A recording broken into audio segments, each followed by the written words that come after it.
the current global coronavirus pandemic has impacted everyone, but not everyone has been impacted in the same way.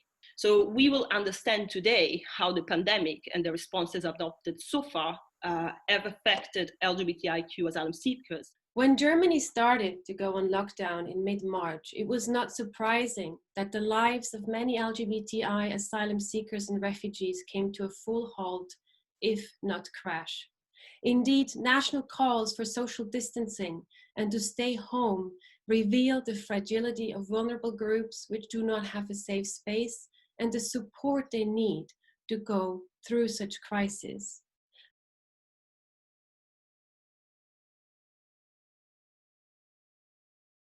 The problem is here that we have refugee centers where people are living very close to each other. The fact that people have to share bathrooms and kitchens is actually exacerbating the situation and making LGBTI people more vulnerable, not just to the infections, but also more verbal abuse.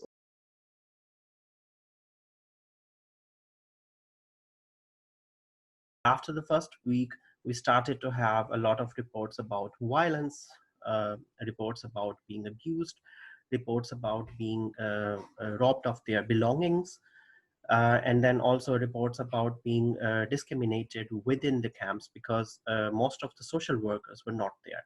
Yeah, for some people, isolation can be more dangerous than the pandemic itself, than the coronavirus, because obviously we're seeing a rise of mental health issues that are happening because of increased anxiety, increased also like people who already have mental health issues are definitely more affected with this. What they are experiencing now, especially in this new regulations of corona, restriction of movement or stay at home, it puts them in hostile environment with an abusive, for example, an abusive roommate or an homophobic roommate or an abusive partner and an unsupported family member. And these things could affect their mental and physical health by triggering some history of their trauma.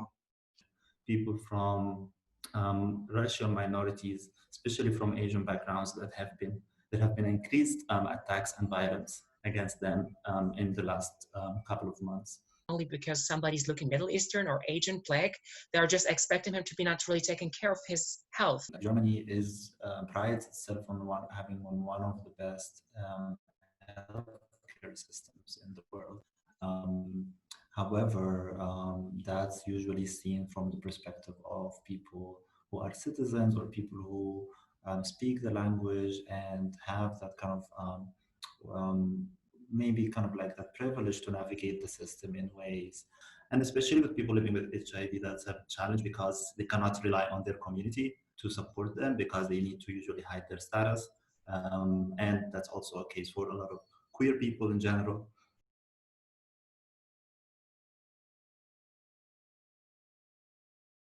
So the person is now more isolated as before, and they are facing more traumatization because this is what they were always doing also within their home country.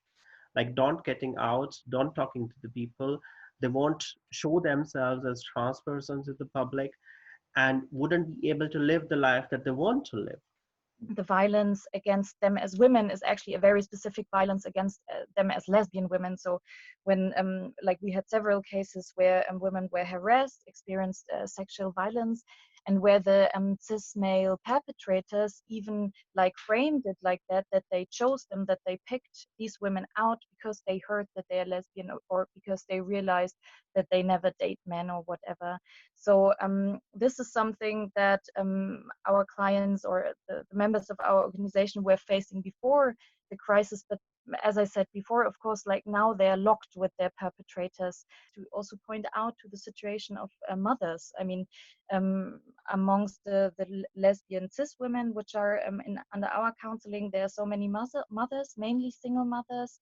And I guess the whole corona situation is really difficult for all of the people who are responsible for children.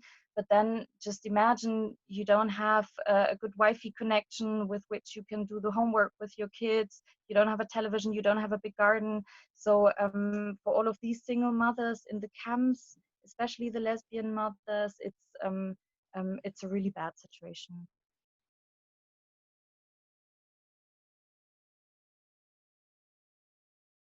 Everybody is doing home office, and home office means online counseling, and online counseling means there are no Wi-Fi connections, there is no internet in your asylum center where you are being placed. Like, people are literally asking, where should I go? Where is the place to go? Because you need to have a place, and counseling is done in an environment where you feel safe, and not in a refugee center. A refugee center is not safe for you to talk about your experiences as an LGBTI person. It can trigger violence even more than already is. Advice centers work to a limited extent.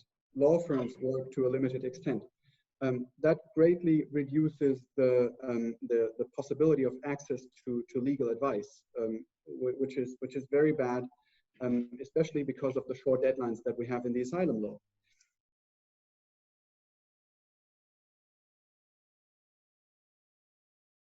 We must talk with the authorities in Germany, with BAMF, with the government, and find out real solutions that we have been telling them since years, and now it is more visible. This is what COVID-19 did with LGBTIQ refugees. Authorities need to take urgent action to ensure LGBTQI refugees to have continued access to health services such as hormone treatments and psychological support. People have been asking for this. Apply the law, provide the special need for the vulnerable groups. I would maybe call out for more solidarity of the German-wide LGBT community. So I think this part of the community needs to acknowledge that there are so many BPOCs, that there are so many LGBTI refugees who are already part of this LGBTIQ community, but who are not enough represented in the big groups, associations, organizations, and as well as their needs, topics, and demands. Germany being one of the leaders in the European Union, one of the countries that has a lot of potential and has a lot of say within the European Union, we can change a lot if we want. It is just the will that is sometimes missing. We need to really remember not to leave anyone behind.